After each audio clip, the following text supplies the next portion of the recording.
الرحمن الرحیم اقیموا الصلاة وآتوا الزکاة وارکعوا مع الراکعین۔ صدق اللہ العلی العظیم۔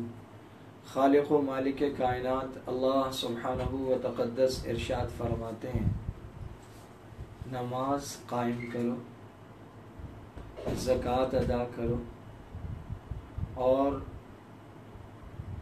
جھکنے والوں کے ساتھ جھک جاؤ، رکوع کرنے والوں کے ساتھ رکوع کرو۔ رمضان المبارک کا مہینہ شروع ہوا تو مساجد آباد ہو گئیں، ہر سال ایسا ہوتا ہے،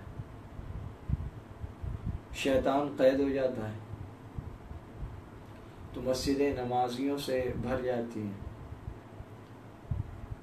شیطان یہ نہیں کہتا کہ نماز نہ پڑھو، وہ سستی پیدا کرتا ہے، وہ کہتا ہے پڑھ لیں گے، تھوڑی دیر میں پڑھ لیں گے، ابھی پڑھ لیں گے، کچھ دیر میں پڑھ لیں گے۔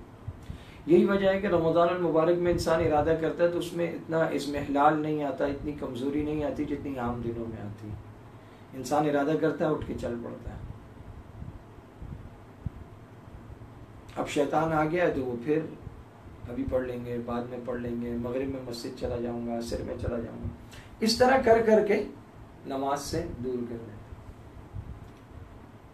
چاند رات ہوئی، شیطان باہر ہوا، نمازی کم ہو گئے، عید کے دن غائب ہو گئے، عید کی نماز کے بعد، بلکہ عید کے دن فجر میں ہی نہیں ہوتے نمازی۔ مساجد ویران ہو جاتی ہیں دوبارہ، جس کی وہ ہر سال سے آتی ہیں، اور نمازی اداس ہو جاتے ہیں کہ پہلے جو پکے نمازی ہیں وہ اپنے ساتھ اتنے سارے نمازی دیکھتے ہیں، نوجوانوں کو دیکھتے ہیں، خوش ہوتے ہیں، بچوں کو دیکھتے ہیں، بہت سارے بزرگوں کو دیکھتے ہیں، اپنی گلی کے بہت سارے چہرے جو گلی میں تو نظر آتے ہیں مسجد میں نظر نہیں آتے، ان کو مسجد میں دیکھتے ہیں۔ ائمہ افسردہ ہو جاتے ہیں کہ کہاں تا حد نظر لوگ ہی لوگ ہوتے ہیں اور کہاں پھر وہی ایک دو صفیں نمازیوں کی۔ تو نمازیں تو پورے سال کے لیے فرض ہیں، اور پھر نوجوانوں کی کتنی بڑی تعداد ہے جو ماشاءاللہ اعتکاف میں بیٹھتی ہے، تو یہ تو 10 دن مسجد میں رہتے ہیں، اللہ تعالیٰ کے مہمان ہیں یہ، اور پھر جب یہ جاتے ہیں تو یہ بھی نہیں پلٹتے۔ وجہ کیا ہے؟ وجہ کیا ہے؟ جب شیطان قید ہو جاتا ہے تو اکیلا رہ جاتا ہے نفس، تو بہت سارے لوگ نفس کو مار کر مسجد پہنچ جاتے ہیں، نمازیں پڑھتے ہیں، قرآن پڑھتے ہیں، روزے رکھتے ہیں، اعمال کرتے ہیں، انفاق فی سبیل اللہ کرتے ہیں، اپنی زکوٰۃ ادا کرتے ہیں، بہت سارے نیک کام کرتے ہیں، لیکن روزے کے ساتھ، غذا کی قلت کے ساتھ، قلت طعام، قلت منام کے ساتھ، اعمال کی کثرت کے ساتھ، گناہوں کو چھوڑنے کے ساتھ، ضبط نفس کے ساتھ، جس طرح نفس کا دانہ پانی صحیح معنوں میں بند کرنا چاہیے، اسے کمزور کرنا چاہیے، بلکہ اسے مار دینا چاہیے، نفس کو نہیں مار پاتے، مغلوب نہیں کر پاتے، بلکہ کمزور بھی نہیں کر پاتے۔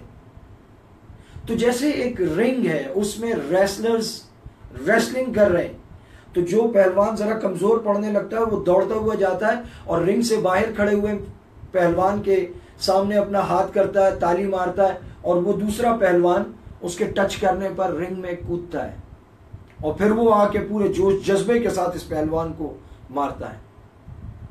نفس وہ انتظار میں ہوتا ہے کہ کب اس کا دوسرا پہلوان شیطان پہنچے گا اور یہ بھاگے اور جا کے ہاتھ پہ ہاتھ مارے، اور پھر یہ دونوں ایسے چیٹر ہیں کہ پھر وہ اکیلا شیطان اندر نہیں آتا، نفس بھی اندر ہی رہتا ہے، یہ دونوں مل کے کوٹ رہے ہوتے ہیں۔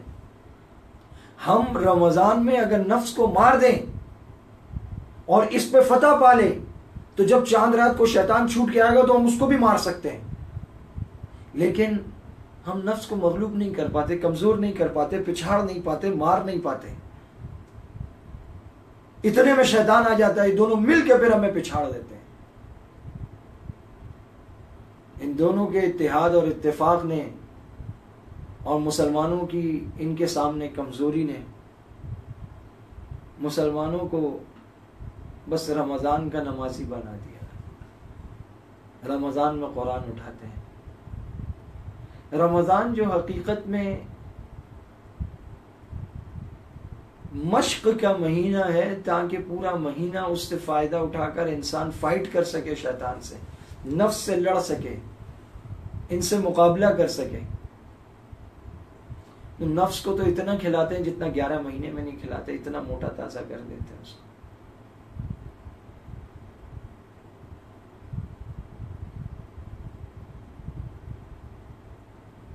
بہت سارے خوبصورت جملے دیکھنے میں آتے ہیں. کسی نے کہا کہ اللہ تعالیٰ کے پاس تو سب کچھ ہے آپ کو دینے کے لیے، کیا آپ کے پاس تھوڑا سا وقت ہے اپنے لیے کچھ مانگنے کے لیے؟ مسجدیں اللہ تعالیٰ کا گھر ہے، ہم انہیں آباد کرتے ہیں پھر ہم انہیں ویران کر دیتے ہیں. مصلی کے وارثوں کو ہم نظر آتے ہیں رمضان میں، پھر وہ افسردہ ہو جاتے ہیں، ہم انہیں نظر ہی نہیں آتے. آپ صلی اللہ علیہ وسلم نے فرمایا کہ نماز دین کا ستون ہے، مومن کی معراج ہے، کفر اور اسلام کے درمیان حد فاصل ہے. جس کی نماز پوری ہوگی اس کے باقی اعمال بھی پورے ہو ہی جائیں گے. سب سے پہلا سوال نماز کا ہوگا.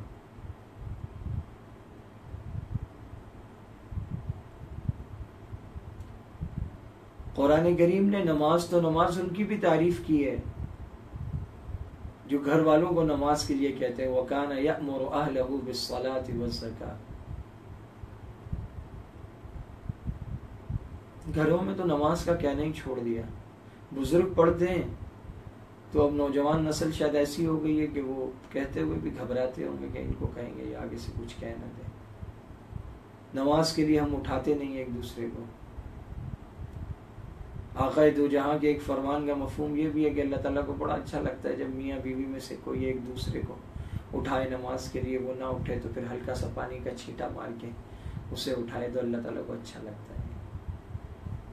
میاں بیوی کا ایک دوسرے کو نماز کے لیے اٹھانا، نماز کے لیے کہنا، گھر کے سربراہ کا نماز کے لیے کہنا، واپس جا کر پوچھنا نماز پڑھ لی، کسی نے نہ پڑھی ہو تو بیٹا باقی سارے کام چھوڑ دیں، آپ پہلے نماز پڑھ لیں. یہ ہے امت مسلمہ کا طریقہ، اس کا شیوا، اس کا حسن جو ہمیشہ سے چلا آیا ہے. آج نماز ہمارے اندر سے نکل رہی ہے اور اس سے زیادہ فکر کی کائنات میں کوئی بات نہیں ہے. کوئی آدمی بائک پر جا رہا ہو، اس کا چینی لے جا رہا ہو، وہ تھیلا پھٹ جائے، اس سے چینی گر رہی ہو تو 10 آدمی کہتے ہیں بھائی چینی گر رہی، چینی گر رہی. کیوں کہ چینی کی ہمارے نزدیک قدر و قیمت ہے. یہاں لوگوں کی نمازیں ضائع ہو رہی، کوئی یہ نہیں کہتا بھائی تمہاری نماز ضائع ہو رہی. جس چیز پہ جان مال وقت لگتا ہے اس کی قدر آتی ہے. نماز پہ تو ہمارا کچھ بھی نہیں لگا ہوا. جو نمازیں پڑھتے بھی ہیں ہماری نمازیں سنت کے مطابق پوری طرح سے ہیں یا نہیں، ہم نے کبھی اس کی فکر ہی نہیں کی میرا سجدہ ٹھیک ہے یا نہیں. کوئی کچھ بھی پہن کے آ جاتا ہے نماز کے لیے، چاہے وہ تصویریں بنی ہوئی ہیں،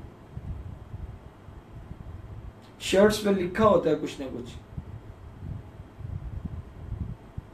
اگر آپ کی شرٹ کی بیک پہ کچھ لکھا ہوا اور جو پچھلا نمازی ہے اس کی بے دھیانی میں نظر پڑی اور وہ اس کو پڑھتا گیا تو وہ جو نماز میں کھڑا ہوا کچھ اور پڑھ رہا ہے تو کہاں جائے گی اس کی نماز؟ صفیں سیدھی نہیں کرتے، خلا باقی رہتا ہے. چھوٹے بچے، بہت چھوٹے بچے وہ جگہ جگہ صفوں کے بیچ میں ہوتے ہیں، وہ شرارتیں کرتے ہیں، دوسرے نمازیوں کے لیے تکلیف کا باعث بنتے ہیں. بچوں کو مسجد ضرور لانا چاہیے لیکن جن حضرات کے ساتھ ہوں ان کو لے کے خود صف کے ایک کنارے پر چلے جائیں تاکہ ان کی وجہ سے دوسرا ساتھ والا نمازی پریشان نہ ہو. آپ کا تو بچہ ہے، آپ کو تو مزہ آئے گا لیکن ساتھ والا کو ڈسٹرب ہو جائے گا. لوگ سکون سے نماز ادا کرنا چاہتے ہیں. اور آپ صلی اللہ علیہ وسلم کا فرمان ہے جو آدمی 5 وقت پابندی سے نماز ادا کرتا ہے وہ اللہ کے ذمے میں داخل ہو جاتا ہے. اللہ کے ذمے میں داخل ہو جاتا ہے.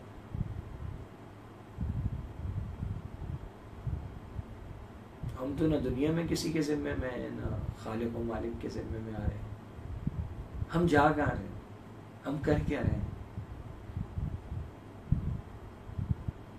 میٹرک کا پیپر ہو، کسی کلاس کا پیپر ہو، بچہ سو رہا ہو، کیسے اٹھاتے ہیں اس کو؟ وہ نہ اٹھے کچھ بھی کر کے اٹھاتے ہیں، وہ بخار میں ہو کسی حالت میں اس کو اٹھاتے اس کو پہنچاتے تیرا پیپر نہ ضائع ہو جائے.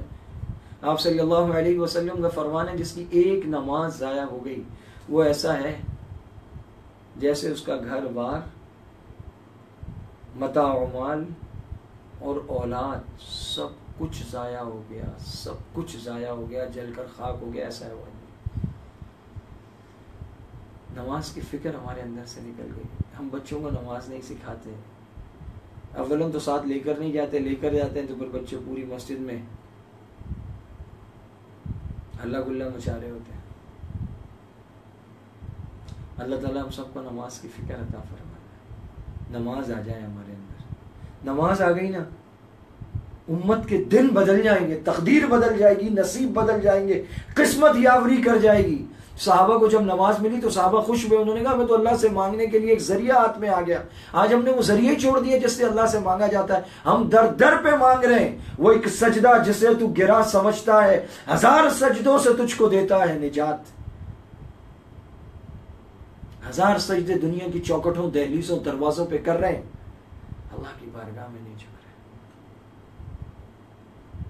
اللہ تعالیٰ ہم سب کو نماز کی پابندی کی توفیق عطا فرمائے.